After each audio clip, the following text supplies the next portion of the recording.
So good day everyone, I'm Christian Ibita. I'm here today and my group mates to discuss about honesty and the importance of it as a future civil engineers. And please bear with us, but first, we should maintain good health at its best all the time. We need to take care of hygiene and sanitation around us to fight for the epidemic COVID-19 or coronavirus because we believe health is the most important aspect of our life. So without further ado, let's start. So first, honesty.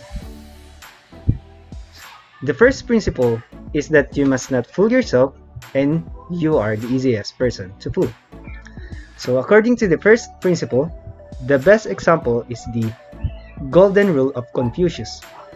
Do not impose on others what you do not wish for yourself. And according to Richard P. Feynman, by honest, I don't mean that you only tell what's true, but you make clear the entire situation, you make clear all the information that is required for somebody else who is intelligent to make up their mind. And according to Richard P. Feynman, not in all situations, being true is the best way to clarify things. We should consider also how we transmit a correct information to everyone else. Next slide. Truthfulness and trustworthiness. Truthfulness, o sa madaling salita, is pagkamatapat. It imposes what many consider an absolute prohibition on deception. And in addition, it establishes high ideal of seeking and speaking the truth. Nuances of deception in everyday life. So deception is necessarily evil, but in moderation, it is good. Why?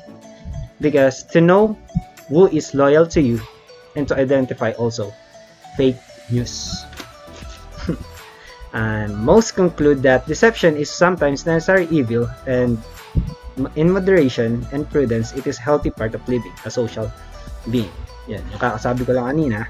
And according to Cecilia Bock, however, insists that our society has gone too far in creating climate of dishonesty.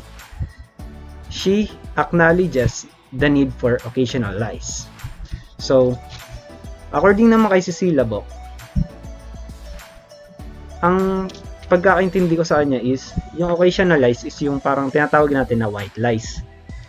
Parang, sa example, yung kunwari may tatay ka, hinahanap siya ng Bombay, wala kayong pambayad, yung pambayad mo sana sa Bombay is pakakain nyo na lang. Anong sasabihin mo sa Bombay? Di ba sasabihin na natin na wala po si tatay, umalis para may makain kayo sa araw na to. Kasi pag sinabi mong nandun yung tatay mo sa loob ng bahay niya, wala kayong makakain. So that's what you call white lies. So next, yet she urges us to embrace what she calls the principle of veracity. There is a strong presumption against lying and deception, although the presumption can occasionally be overridden by other pressing moral reasons in particular contexts. So here's the 2 of the 6 fundamental canon in the NSPE Code of Ethics concern honesty. So first, Canon 3, which requires engineers to issue public statements only in an objective and truthful manner. Second is Canon 5, requires them to avoid deceptive acts or yung panlilin lang. So together as the truthful responsibility, engineers must be objective and truthful and must not engage in deception. So trustworthiness, or sa Tagalog is pagkakatiwalaan. So, ang trustworthiness, mahirap din ma-build up. So, para sa akin, pagka panipaniwala kang tao, mas marami kang connection and mas malaya kang makakapag-express ng kung ano yung gusto mo sabihin sa kanila. Kasi, pwede ka nilang pagkatiwalaan. So, the Deceivers use other people as mere means to their own purposes, rather than respecting them as rational beings with desires and needs. And here's also the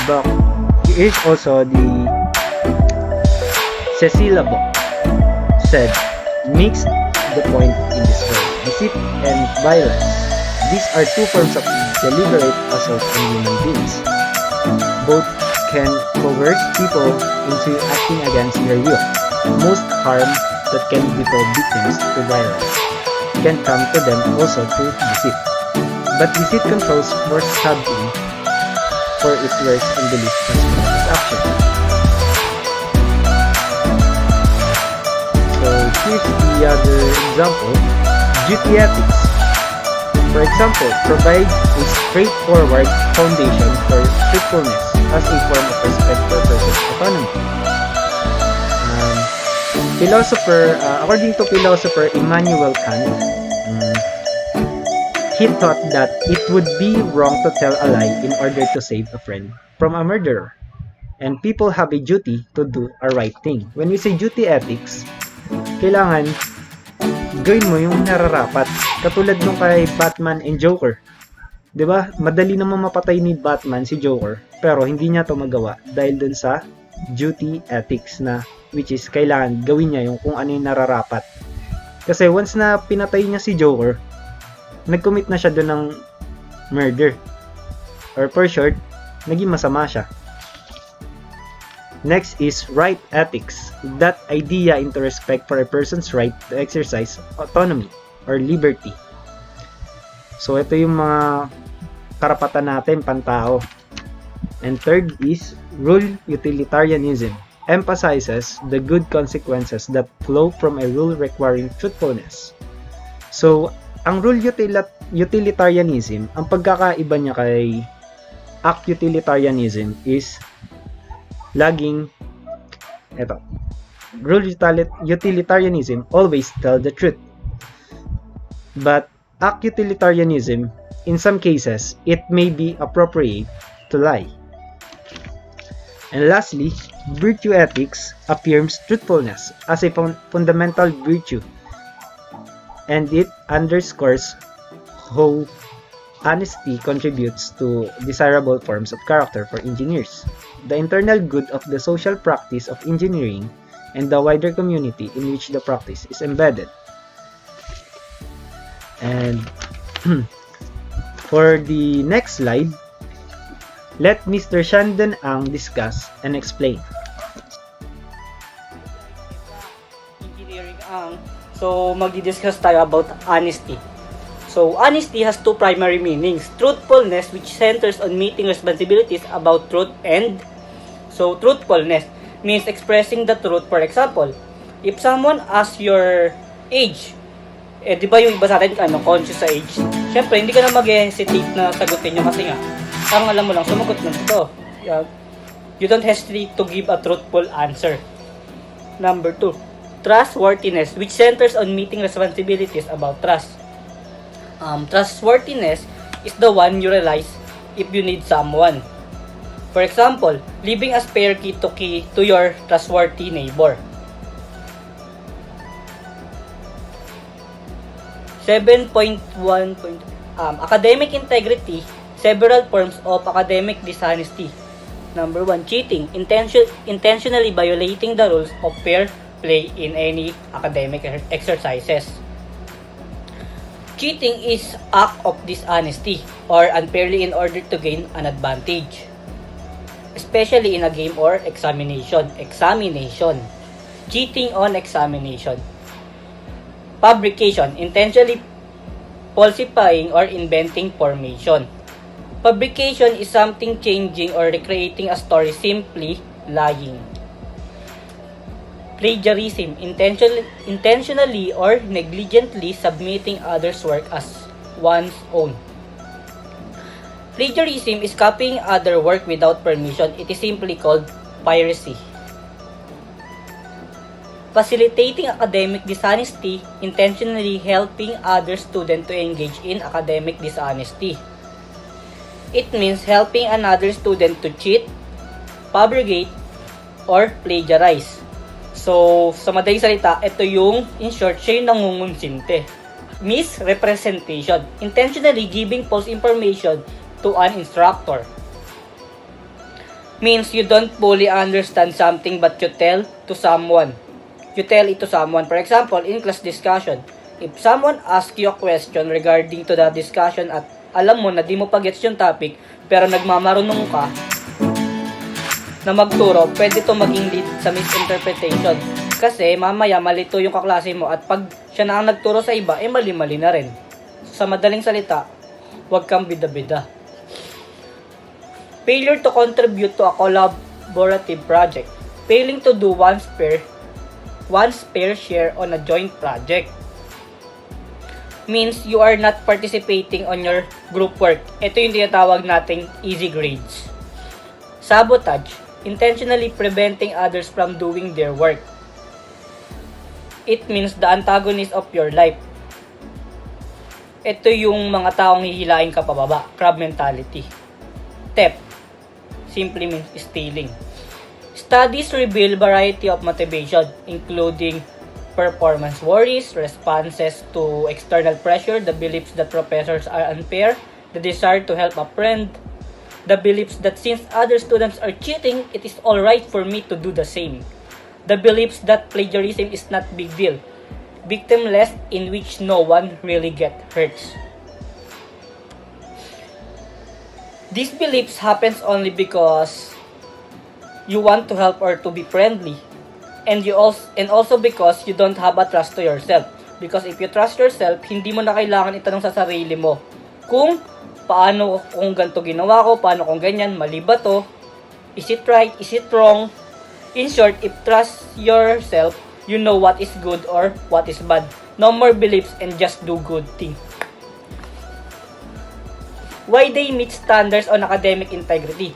The conviction that dishonesty is wrong and unfair.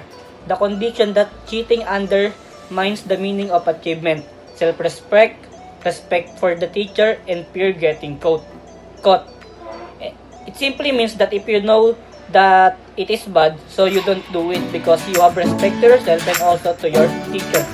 Research integrity. Research ethics has many facets. Defining research integrity and misconduct, conducting and reporting experiment, protecting research subjects, giving and claiming credit, and reporting misconduct. It is important because by doing research or thesis, it creates trust, and the word trust is at the heart of the research process. Because if you want to finish your research, you should trust others' work. Excellence versus misconduct. Truthfulness in research aims at discovering and promulgating truth. Research consists in trying to discover, express, and promulgate truth. Integrity in research is about promoting excellence in these activities and this positive emphasis on excellence should be kept paramount in thinking about honesty in research. The activity of reporting research is an important part of conducting research. Research results are useful when they are reported clearly, completely, in a timely manner, and honestly. A principle of scientific thought that corresponds to a kind of utter honesty, a kind of leaning over backwards. For example, if you're an experiment, you should report everything that you think might make it invalid, not only what you think is right about it. It means if you want to achieve excellence, you need to have a strong desire for excellence. And also, you need to tell the truth and always be honest to your co-researchers. Because if you have teamwork, you will finish your research without complacement. In short, the more, the merrier. Bias and self-deception. Self-deception is motivated irrationally. That is a reasonable belief that is motivated by biases and for which is one responsible. More fully, self-deception is allowing one's judgment to be biased by what one wants to believe and by one's emotions. The words allowing implies negligence, that is the failure to take sufficient care to prevent biases from distorting one's thinking observation. Another view Self-deception is sometimes motivated irrationally, but other times it constitutes a more powerful ambition. The purpose and intentions involved is typically unconscious or less than fully conscious. The important point is that truthfulness responsibility requires trying to overcome both forms of self-deception. That is what Feynman meant in speaking of kind of honesty, a kind of playing backwards to adjust the possible bias and distortion. It is defined as act of lying to yourself or making yourself believe something that is not really true. For example, if you cheated on your exam, you believe that you did a good thing because you want to graduate to help your parents. You believe that it is okay because you did it for a good purpose.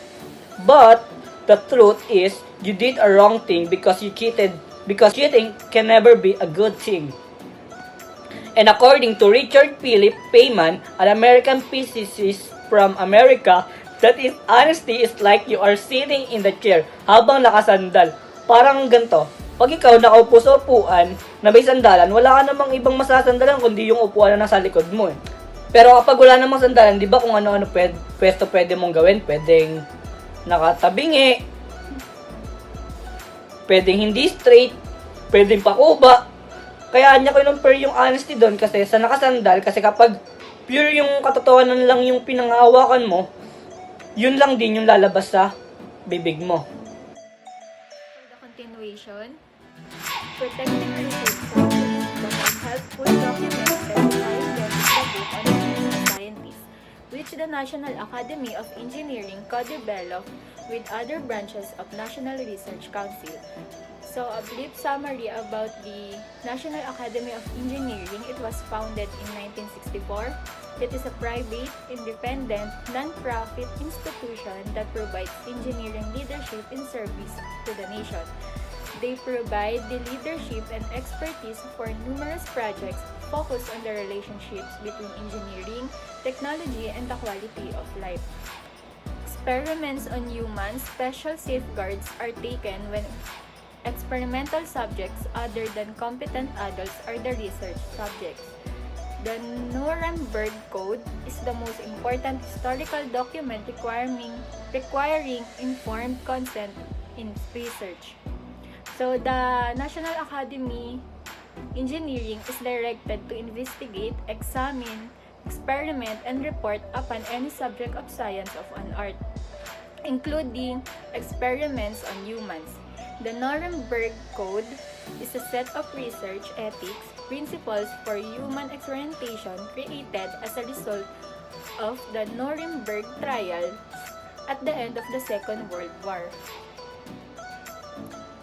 Giving and claiming credit, plagiarism, intentional or negligently submitting others' work as one's own. This is the common problem we are experiencing even here in university. Plagiarism, as well as we all know, is the act of copying someone's work without giving credit at all. Misrepresenting credentials, forged credentials, creating widely publicized scandals. This is all about forging certificates. Misleading listing of authorship, whether of articles or other documents, is another area where subtle deception occurs. For example, using someone's idea without giving them credits, it is somehow related to plagiarism. Reporting misconduct. There is a growing consensus that researchers have a responsibility to report misconduct by other researchers when the misconduct is serious and when they are in a position to document it. It only means that there is a growing general agreement that researcher can report the misconduct of other researchers if and only if it is a serious matter and they are in a position to document it. Consulting engineers, advertising, competitive bidding, and contingency fees. Next is the advertising. Prior to 1976 Supreme Court decision, competitive advertising in engineering beyond the simple notification of the availability of one's services was considered a moral issue and was banned by professional codes of ethics. Deceptive advertising normally occurs when products or services are made to look better than they actually are. This can be done in many ways. First, by outright lies or pagsisinungaling. Second, by half-truths. Third, through exaggerations, the act of representing better or worse than in reality. Fourth, by making false innuendos, suggestions, or implications, meaning giving wrong information. Fifth, through obfuscation, created by ambiguity, vagueness, or incoherence. This is like giving unclear information because of being unsure about the related facts. And lastly, through subliminal manipulation of the unconscious. Another way is to impress with performance data that is meaningless because it has no reference data. For example, providing data that is not realistic or beyond the expectation. So hello guys, my name is Harrell Dordas, and for the next slide I will be discussing about competitive bidding. Competitive bidding is a process of issuing a public bid with the intent that companies will put together their best proposal and compete for a specific project. For example, when a government building project is started and a qualified construction company submits offer to do it for a certain price. For many years, codes prohibited consulting engineers from engaging in competitive bidding. That is, for competing for a job on the basis of submitting price proposal as contrasted with the fee structure to be applied to the contract. If the use of competitive bidding is widely rejected by engineering firms, client will have to rely almost exclusively on reputation and proving qualifications in choosing between them. Next is contingency fee. Contingency fee is the sum of money that a lawyer receives as a fee only if the case is won. Naturally, this calls for exercising a sense of honesty and fairness. A contingency fee or commission is dependent on some special condition beyond the normal performance of satisfactory work. Next is safety and client needs. The greater amount of job freedom enjoyed by consulting engineers as opposed to be salaried engineers leads to a wider areas of responsible decision making concerning safety. It is also generate special difficulties considering truthfulness. Next are expert witnesses and advice. Expert witnesses are the people whose opinion by virtue of education, training, certification, skills, or experiences is accepted by the judge as an expert. It is the person or people who has an expert opinion about evidence or facts. They serve as an objective party and never function as an advocate for one side or the other. It means their opinion are not biased. Usually, engineers are hired by one adversary in the dispute, and that raises special ethical concern about their proper roles. Next are the abuses. Hard guns. First is hard guns. Most flagrant abuse is the unscrupulous engineer who makes a living by not even trying to be objective, but instead in helping attorney to portray the facts in a way favorable to their clients. It means they use methods or way unmorally to become favorable to their clients. These are the people that uses decision that are not ang tawag dito, yung hindi makatao para lang makuha nila or maging manalo sila sa court. Next is financial biases. Merely being paid by one side can exert some bias. However slight, this bias might influence one investigation, testimony, and even the presentation of one qualification. One example of this is parang ganito ang mangyayari. Parang vote buying. Vote buying ay yung method na babayaran mo ang tao para yung tao bumoto sa'yo. Parang ganun yung financial biases. Next is ego biases. Most of us know from the experience that adversarial situation evokes competitive attitude that can be influence judgment. Ito yung mga self-important, self-centered na mga tao. Sabi nga dito, competitive attitude. It means yung mga decision mo lang or mga opinion mo lang yung mga nagiging yung nagmamatter, kaya nagkakaroon ng bias. Next is sympathy biases. One may feel great sympathy. Such biases are purposely self-deception. The court must also rely on the balance provided by having expert witnesses on both sides of the cases, combined with the responsibility of opposing attorneys to exert witnesses for any possible biases. Ito yung sabihin na nating naaawa or pity. Ito yung nagkakaroon ng bias kasi naaawa sila sa one side or the other. Kaya ang nangyayari, nagiging bias ang mga decisions nila. Next is advisor in planning and policy making. Technical complexity and need for assumption, diffuse responsibility, hard guns, value-neutral analysts, and value-guided advocates. That's all. Sana nag-enjoy kayo sa pakikinig. And hanggang sa muli. Thank you.